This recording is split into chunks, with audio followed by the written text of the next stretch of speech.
Hello student, चलो आप continue में चलते हैं। आज नेक्स्ट टॉपिक है 6 नंबर का, जिसका नाम है लाइजोसोम। ठीक है, लास्ट टॉपिक हमने पढ़ चुके हैं प्लाज्मा और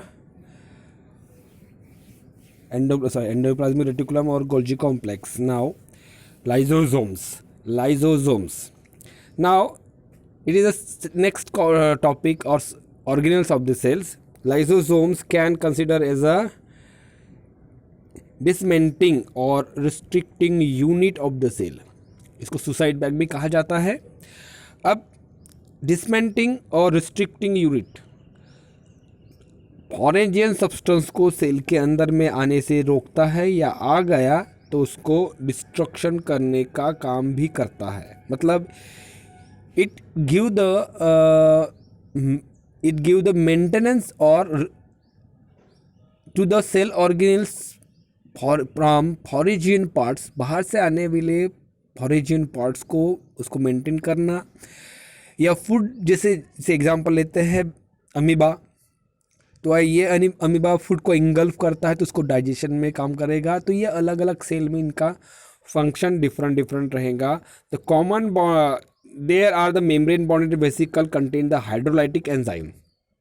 ये मेम्ब्रेन बॉन्डेड ऑर्गेनल्स है और इनके अंदर में हाइड्रोलाइटिक एंजाइम, हाइड्रोलाइटिक मीन्स दो enzyme which break the things and digested known as hydrolytic enzyme. जो एंजाइम मॉलिक्यूल को या सब्सटेंस को तोड़कर डिस्ट्रॉय या डाइजेस्ट कर लेता है उसको हाइड्रोलाइटिक एंजाइम कहा जाता है।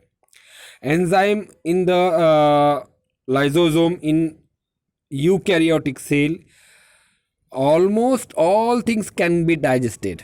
सभी चीज़ को ये डाइजेस्ट कर सकता है, बड़े बड़े मॉलिक्यूल मैक्रो मॉलिक्यूल को भी डाइजेस्ट कर सकता है यूकैरियोटिक सेल के अंदर में।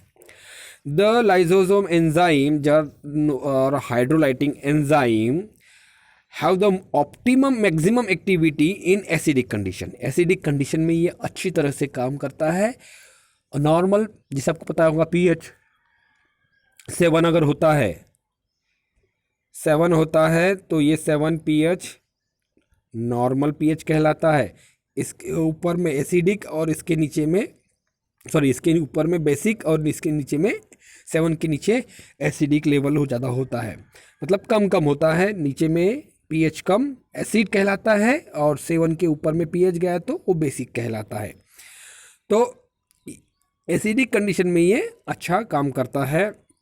Now lysosome this arises from the endoplasmic reticulum and Golgi apparatus से बनने वाले वेसिकल से ये प्रोडक्शन होता है। जो मतलब हमने देख चुके हैं लास्ट टॉपिक में कि एंडोप्लाज्मिक रेटिकुलम से ही वेसिकल्स मॉडिफाइड होकर गोल्जी कॉम्प्लेक्स में आते हैं और गोल्जी कॉम्प्लेक्स में फर्दर मॉडिफिकेशन होता है। हमने बोला ना, पैकेजिंग एंड ट्रांसपोर्टिंग पढ़ चुके हैं।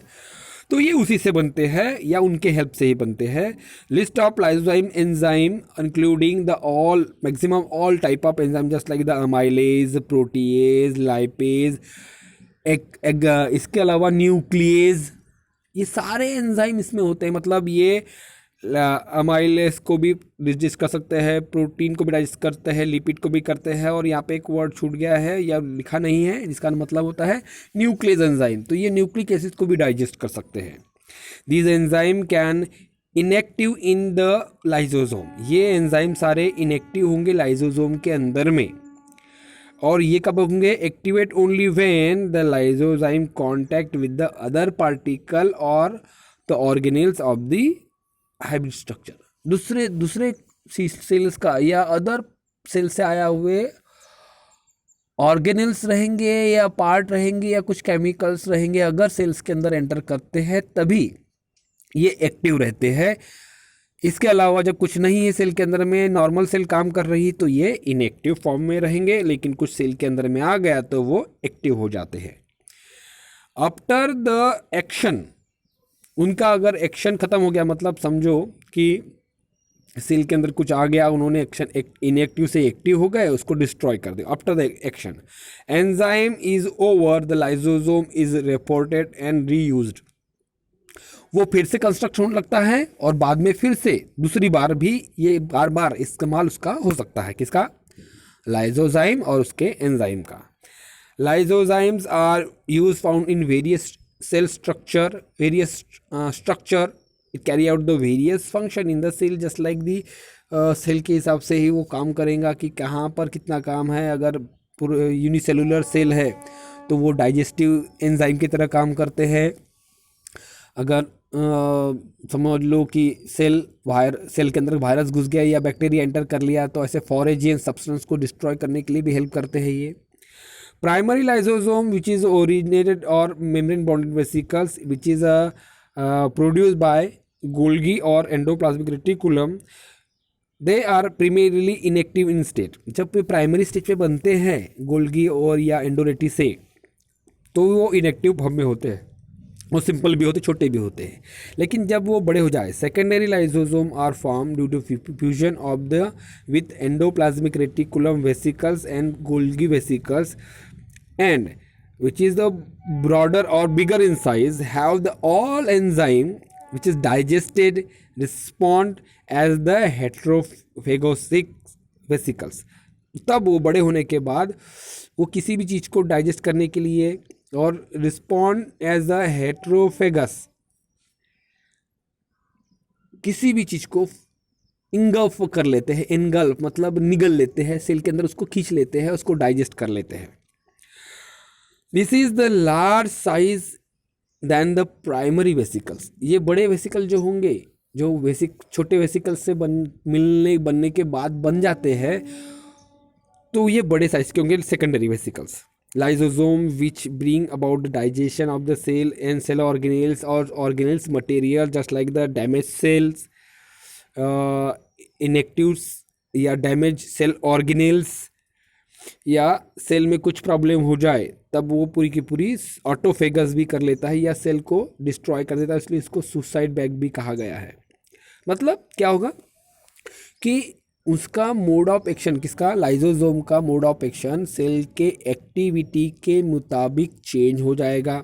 अगर फॉरेजिन का सब्सटेंस आ रहा है तो उसको डाइजेस्ट कर लेगा. सेल का ही वो सेल ऑर्गेनल मटेरियल अगर डैमेज हो गया, मतलब समझ लो कि माइटोकॉन्ड्रिया खराब हो गया है या क्लोरोप्लास्ट खराब हो गया है या इवन गोल्गी एपरेटस खराब हो गया है, तो ऐसे अगर पार्ट खराब डिस्ट्रॉय होते हैं या डिसएक्टिव हो जाते हैं तो उनको डाइजेस्ट करने का काम भी लाइसोसोम करता है. अगर सेल में हर जगह प्रॉब्लम आ रही है तो पूरी सेल को डिस्ट्रॉय करने का काम करता है. इसलिए इसको सुसाइड बैग भी करता है, कहा जाता है. Lysosome bring about the intracellular and extracellular digestion also. ये इंट्रा और एक्स्ट्रा सेलुलर डाइजेशन भी करता है. सेल के अंदर भी डाइजेस्ट कर देता है और कभी कभी सेल के बाहर भी ये लाइसोसोम काम करता है. तो उसके एग्जाम्पल यहाँ पे दिया है, आप पढ़ेंगे उसको. Intracellular digestion is brought about the autophagy vesicles when the foragene's material brought into the process of like the phagocytosis. In example in the कहाँ, अमीबा है ना. अमीबा में एक यूनिसेलुलर ऑर्गेनिज्म होता है ना, तो वो उसका तो हाथ पैर और माउथ भी नहीं होता है, तो खाएगा कैसे. तो क्या करते हैं, फूड को एंगल्फ कर लेते हैं. मैक्रोमोलेक्यूल को, फॉरेजिन सब्सटेंस को, मटेरियल को एंगल्फ कर लेते हैं, खा लेते हैं और ये एंजाइम उसको डाइजेस्ट करके उसका सारा न्यूट्रिशन सेल को सप्लाई कर देते हैं. इसके अलावा मैक्रोफेज जिस दिया है, food vacuoles in macrophage in human blood engulf the end destroy. Human blood के अंदर में मैक्रोफेज जैसे मिलते हैं तो उनको, जैसे WBC नाम सुना होगा आपने, WBC उनको एंगल्फ करके डिस्ट्रॉय कर देते हैं. तो ये क्या क्या एग्जाम्पल रहेगा डाइजेशन का. Intra cellular. अब एक्स्ट्रा सेलुलर कैसा, तो एक्स्ट्रा सेलुलर डाइजेशन क्या रहेगा. देखिए यहाँ पर फूड मटेरियल आया, ये वेसिकल्स है, ये फूड मटेरियल अंदर जैसे आते हैं तो ये वेसिकल या लाइसोसोम जाएंगे और उसको डाइजेस्ट कर डालेंगे, डिस्ट्रॉय कर देंगे. इवन सेल के पार्ट्स को भी डिस्ट्रॉय कर सकते हैं ये. अब आते हैं एग्जांपल ले रहे हैं हम एक्स्ट्रा सेलुलर डाइजेशन, यानी क्या, सेल के बाहर जाके काम करना, उसको बोलते हैं एक्स्ट्रा सेलुलर डाइजेशन. मतलब सेल के अंदर नहीं. अभी तक क्या देखे हमने कि सेल के अंदर आएगा, वो सेल उसको इनगल्फ कर लेगा या ब्लड के सेल उसको इनगल्फ कर लेंगे, उसको डिस्ट्रॉय कर देंगे, जस्ट लाइक दिस, है ना. लेकिन अब एक्स्ट्रा सेलुलर डाइजेशन यानी क्या, सेल के बाहर जाके वो केमिकल रिलीज होता है और काम करता है, उसको एक्स्ट्रा सेलुलर डाइजेशन कहते हैं, डाइजेस्ट करने को। एग्जाम्पल दिया है एक्रोसोम और cap like structure in human sperm. Human sperm में अगर देखिए आपको अगले साल आएगा ये, तो इस तरह से ह्यूमन स्पर्म होता है, रफ डायग्राम है ये, इसकी टेल होंगी, ये हेड और tail, this one is the tail region and this one is the head region. यहाँ पे क्या होता है, ये कैप होता है, इसको कैप कहते हैं या एक्रोजोम कहा जाता है। दिस एरिया में, इस एरिया में ये लाइजोजोम्स सॉरी या लाइजोजोम के या केमिकल्स लाइटिक्स केमिकल्स एंजाइम लाइजोमल एंजाइम मौजूद हो जाते हैं। और जैसे ही ये फीमेल ओवा के ह्यूमन स्पर्म में होगा मॉडिफाइड कंटेन, जैसे ही ये फर्टिलाइजेशन के वक्त ओवम के पास में जाते हैं तो ये एंजाइम रिलीज करते हैं, जो एंजाइम ओवम के प्रोटेक्टिव लेयर को डिस्ट्रॉय कर देते हैं, जिसके कारण ये इसका जेनेटिक इन्फॉर्मेशन जो पीछे रहती है वो ओवा के अंदर में एंटर कर लेता है और स्पर्म और ओवा का फर्टिलाइजेशन होकर जाइगोट बन जाता है। तो ये स्पेशल एक्स्ट्रा सेलुलर डाइजेशन भी करता है ना। During the metamorphosis process found in the many organelles, lysosomal enzyme help reusing the tissue of resident organs. जब मेटामॉर्फोसिस होता है, जैसे हम जानते हैं कि मेटामॉर्फोसिस माने कि हमने लास्ट कुछ टॉपिक में क्लासिफिकेशन के अंदर में देख लिया कि अंडे से टेडपोल निकलता है और टेडपोल धीरे धीरे फ्रॉग बन जाता है, इसको हम कहते हैं मेटामॉर्फोसिस। मतलब अंडे से निकलने के बाद और एडल्ट में और बच्चों में डिफरेंस रहता है, तो उसको मेटामॉर्फोसिस चेंज कहते हैं। तो उस दौरान भी लाइजोसोम हेल्प करता है उनके बॉडी को या उनके ऑर्गन्स को रीयूज करने के लिए, कंस्ट्रक्ट करने के लिए। It also help in the digestion of the malignant cell just like the T lymphocytes. हमारे ब्लड के अंदर में लैम्फा में होता है टी लैम्फोसाइट, बी लैम्फोसाइट। तो टी लैम्फोसाइट एग्जाम्पल है जो फॉरेजियन सब्सटेंस या केमिकल्स को डिस्ट्रॉय करने में हेल्प करते हैं। It is we can say it is a soldier also of our body. हमारे बॉडी के अंदर एक प्रकार के टी लैम्फोसाइट, बी लैम्फोसाइट एक सोल्जर की तरह काम करते हैं। तो ये भी सेम लाइजोसोम का ही फंक्शन है जो यूकैरियोटिक सेल के अंदर में होता है, और ये मेम्ब्रेन बॉन्डेड होता है और उसके अंदर में एंजाइम होते हैं, लाइटिक एंजाइम होते हैं, जो हाइड्रोलाइटिक एंजाइम सॉरी, जो मटेरियल को, ऑर्गेनेल्स को, केमिकल्स को, सब्सटेंस को डाइजेस्ट करने की पावर रखते हैं। Next is the vacuole. Cell के अंदर में काफ़ी बड़ा या छोटा हमने उस दिन डिस्कस किए थे क्लास के अंदर में कि प्लांट और एनिमल सेल में डिफरेंट साइज़ के या होना नहीं होना भी मैटर करता है। तो चलो स्टार्ट करते हैं। Vacuole, it is the membrane bonded organelles found specially in the plant cell. Plant cell में ये प्रीफिक्स मिलता ही है, इसका साइज़ काफ़ी बड़ा होता है, लगभग तो 90% किसी प्लांट सेल का साइज़ ये वैक्यूल ही ऑक्यूपाई कर लेता है। In animal cell when ever present, ये होगा ज़रूरी नहीं, लेकिन जब भी होगा it is present, they are few in number and small in size. अगर है तो बहुत छोटे हैं और उसके नंबर्स भी कम रहेंगे, नहीं तो ये कभी कभी मैक्सिममली एनिमल सेल्स के अंदर में एब्सेंट भी पाए जाते हैं। देयर आर 2 और 3 permanent vacuole in the plant cell. Plant cell में ये 2 या 3 परमानेंट वैक्यूल होंगे ही, और वो भी काफ़ी बड़े बड़े। In some large plant cells large vacuole is present which is present in the centre of the cell. Cell के भीतर में सेंटर पे ये पाया जाता है और लगभग काफ़ी ज़्यादा उसका एरिया ले लेता है। लगभग बताया गया कि 90% समटाइम 90% वो प्लांट सेल का पूरा हिस्सा एरिया कवर अप कर लेता है। तो these are the membrane bounded organelles, है ना, ये मेम्ब्रेन बाउंडेड है। लेकिन ये स्पेशली वैक्यूल की बात है कि वैक्यूल ये सिर्फ सिंगल मेम्ब्रेन बाउंडेड ऑर्गेनेल्स है, सिंगल मेम्ब्रेन बाउंडेड ऑर्गेनेल्स। जैसे कि हमने देखे एंडोप्लाज्मिक रेटिकुलम में, गोल्जी कॉम्प्लेक्स में, इवन लाइसोसोम में भी 2 मेम्ब्रेन होती है, आउटर एंड इनर। लेकिन इनमें एक ही लेयर होगी और उस मेम्ब्रेन को कहा गया है, नाम दिया है, अभी तक किसी भी ऑर्गेनेल्स के नाम मेम्ब्रेन को नाम नहीं है, सिर्फ वैक्यूल के मेम्ब्रेन को नाम है, उसका नाम है tonoplast membrane.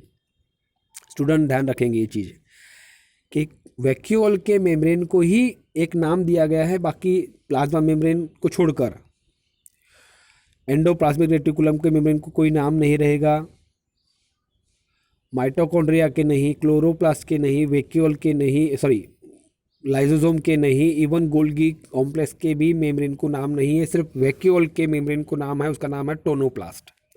This membrane help to maintaining the composition of vacuole. ये टोनोप्लास्ट उसके कंपोजिशन को मेंटेन करती है, सेल सैप को मेंटेन करती है, as well as different of the cytosol, अलग अलग साइटोसोल को कंटेंट को ये मेंटेन करती है। Composition of the cell sap differ from different type of cell. Cell के सेल सैप को कंपोजिशन करने में ये हेल्प करेगी और उसके परसेंटेज को भी मेंटेन करने में हेल्प करती है।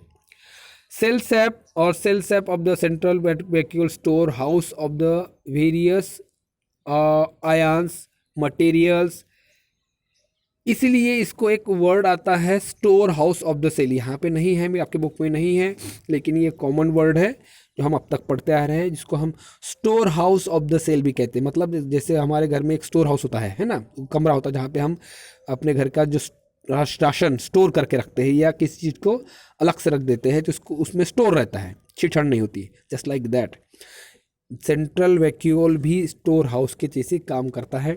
उसके अंदर में वेरियस आयंस होंगे और हाइपरटोनिक उसका मेंटेन होगा, उसमें फूड या मिनरल्स या ग्लूकोज या हम कहेंगे सैकेराइड्स, प्रोटीन, लिपिड्स भी कई बार स्टोर कर दिया जाता है ताकि वो फ्यूचर में इस्तेमाल कर सके। Small vacuole in seed contain organic material just like the protein. छोटी छोटी वैक्यूल्स में, सीड्स के अंदर में हम कहते हैं ना, सीड्स में प्रोटीन होता है। जैसे हम दाल लेते हैं या चना लेते हैं, उसमें हम कहते हैं कि इसमें प्रोटीन है, तो प्रोटीन कहाँ रहेगा? उनके सेल्स के वैक्यूल के अंदर में स्टोर होता है। तो छोटी छोटी में ऑर्गेनिक मटेरियल, लिपिड, प्रोटीन्स या ऑयल्स भी हम देखते हैं कि जैसे सोयाबीन होता है या सरसों के बीज होते हैं, उसमें ऑयल निकलता है ना, आपने देखा है, पता है आपको। तो ये ऑयल भी इनके अंदर में लिपिड में स्टोर कर लिया रहता है। ये स्टोर करने के बाद सेल इनका इस्तेमाल भी करती है और इसी के कारण हम उनका भी इस्तेमाल कर लेते हैं, इंसान भी कर लेते हैं। वैक्यूल स्टोर एक्सक्रेटरी प्रोडक्ट और even compound that are harmful, unpalatable in herbivorous, thereby protecting the animals. कभी कभी इनके इसमें कुछ चीज़ सेल के अंदर में हार्मफुल चीज़ें भी स्टोर कर लेते रखता है प्लांट, उसके कारण हर्बी और जो चरने वाले या घास खाने वाले या कोई भी चीज़ खाने वाले जो एनिमल्स हैं उनको अवॉइड भी करते हैं। आपने देखा होगा कि किसी किसी चीज़ प्लांट्स को कोई कोई एनिमल्स बिल्कुल भी नहीं खाता है, कोई भी एनिमल्स नहीं खाते हैं, क्योंकि उनके सेल्स में, लीफ में क्या होते हैं, इससे हार्मफुल केमिकल्स होते हैं जो वैक्यूल के अंदर स्टोर की जाते हैं, जिनके कारण, जिनके चलते हुए वो खाते नहीं, अगर खा भी लिए तो वो बीमार हो जाते हैं, है ना। Intake attractive colours in the petals of the flower due to the storage of pigments in the vacuoles. Attractive जो कलर दिखते हैं फ्लावर के, ये पिगमेंट स्टोरेज के कारण होता है और ये पिगमेंट वैक्यूल के अंदर में स्टोर होते हैं, जैसे फूलों की पंखुड़ियाँ। इनटेक ऑफ फूड और foraging particle by phagocytosis involve the formation of food vacuole. Food खाना या फॉरेजिंग पार्टिकल को इनगल्फ फेगोसाइट कर लेना, ये भी वैक्यूल का काम होता है, जो फूड को स्टोर कर लेता है या फॉरेजिंग मटेरियल को स्टोर कर लेता है। फ्रेश वाटर यूनिसेलुलर पैरामेसियम, नाम सुना होगा, है ना। Paramecium excretion and osmoregulation takes place by the contracted vacuole. उसके बॉडी का जो पैरामेसियम का जो मेंटेनेंस होगा, ऑस्मोरेगुलेशन होगा या उनका ऑस्मोटिक प्रेशर जो मेंटेन होगा सेल का, वो वैक्यूल के थ्रू ही होता है। वैक्यूल मेंटेन द टर्जिडिटी से of the cell also. Important sentence है स्टूडेंट ये। वैक्यूल प्लांट सेल के टर्जिडिटी, अब टर्जिडिटी मतलब क्या, उसका निश्चित आकार, फूला हुआ आकार को मेंटेन करने का काम भी करता है। अगर वाटर कंटेंट कम हो जाए, ज़्यादा हो जाए तो उसको मेंटेन करने के लिए उसके अंदर का सैकेराइड्स रिलीज़ कर देना, एब्जॉर्ब कर देना, ये उसके स्टोरेज के कारण ही होता है। जैसे अब आपको पता है कि आपने सुना है कि प्लांट्स रात को सोते हैं, बड़ा कॉमन सा फंडा है कि रात को सोते हैं, जिनको जागते हैं, लेकिन वो सोते जागते कभी नहीं, उनकी आंखें नहीं होती है, लेकिन उनकी जो एक्टिविटी है, फोटोसिंथेसिस की एक्टिविटी, ये अफेक्ट करती है लाइट और नाइट में। लाइट मतलब डे और नाइट में, लाइट में होने के कारण वो फोटोसिंथेसिस करता है, और नाइट में लाइट के अब्सेंस होने के कारण ये फोटोसिंथेसिस नहीं कर पाता है। तो उसी कारण उनके स्टोमाटा क्लोज और ओपन होते हैं। तो उनके स्टोमाटा का क्लोज और ओपन होने के पीछे वैक्यूल का कारण होता है, जो टर्जिडिटी को मेंटेन करता है। और अगर स्टोमाटा की सेल टर्जिड हो गई तो वो ओपन रहेगी। अगर सेल का स्टोमाटा या स्टोमाटा की सेल अगर टर्जिड नहीं है तो वो क्लोज हो जाता है। तो ये it is maintain the turgidity of the cell. Okay, last topic है student glycosome sorry. It is the membrane bonded organelles which contain enzyme that convert the fatty acid into the sugar. ये glycosome एक और membrane bonded organism है, उनके अंदर में क्या होगा, एंजाइम होंगे जो फैटी एसिड को शुगर में कन्वर्ट करेंगे। They can also absorb in the cell in the germinating seed. जो फैटी एसिड रहेगा शुगर कन्वर्ट करेगा, ये जर्मिनेटिंग सीड में ज़्यादा मिलता है क्योंकि इसमें एंजाइम होते हैं। इसीलिए तो स्टूडेंट बहुत सारे जगह पर जो नाश्ते के लिए इस्तेमाल करते हैं, है ना, उगे हुए जो बीज डालते हैं, जैसे मटकी होता है या चना होता है, इस्तेमाल करते हैं। तो इससे फ़ायदा होता है क्योंकि इसके एंजाइम एक्टिव हो जाते हैं, उनके फैटी एसिड शुगर में कन्वर्ट करने में इजीली अवेलेबल होते हैं, इसलिए इनका नाश्ते के स्वरूप में इस्तेमाल किया जाता है। तो ये सब करने के लिए ग्लाइकोसोम ऑर्गेनेल्स काम करता है।